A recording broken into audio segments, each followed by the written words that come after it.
When the Islamic warrior Saladin conquered the Crusaders and took control of Jerusalem, all right, he entered into an agreement that the Muslims would protect the Christian churches.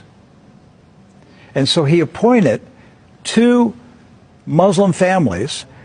Both of these families had been in Jerusalem for, close to 1,000 years. And each generation has passed down the key. The key. Right. The physical key. Mr. Judah said that the key he presently has is 800 years old. It's incredible. He had another key, but it broke. And this is a Muslim. I mean, yes. Adbi Judah is a Muslim.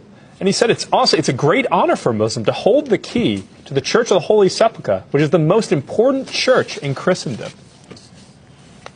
That's not disrespect. We don't hear this in America. We don't hear, because what we have been told is Christian Americans, you should hate Muslims, you should kill Muslims. Because they're going to tear down all the churches yes.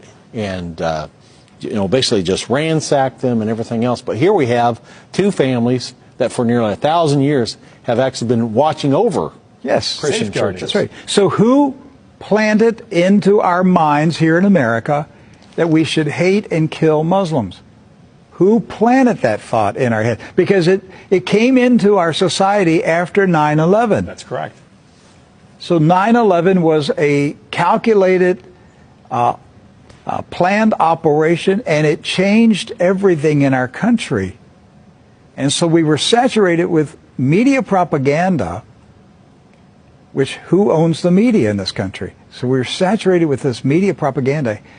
You Americans, you need to hate Muslims. You need to go to war. You need to send your sons to go kill Muslims. All right? And yet, when you go to the Middle East, you find out that the Muslims, like Christians, are taking care of Christian churches. Yes. Do not hold animosity against Christians or Americans, except in the case where Americans are pushing for war in their countries or trying to take their land. So they've lived together. They've lived together for centuries and centuries. Jews, Christians, and Muslims have lived together for centuries. They were buying and selling. They were trading. They were doing business together. They were building houses next door to each other for centuries. And it didn't change until the Zionists came. Now, see, wait a minute. I thought Zionists are Jews. Not all Jews are Zionists. And not all Zionists are Jews. Right. Zionism is a political movement. Yes. Right. It's an ideology. Yes. Not an ethnicity. And so when the Zionists came to Jerusalem and Palestine, basically in the 1920s and 30s and 40s, right, they came to agitate. They came to infiltrate. They came to seize control. And so they formed paramilitary groups, like Irgun. And that's where Ariel Sharon and Menachem Begin, and these guys were young terrorists. And so there's where the hatred started to come in. The fighting, the animosity, the bitterness. But it didn't start until the Zionists appeared.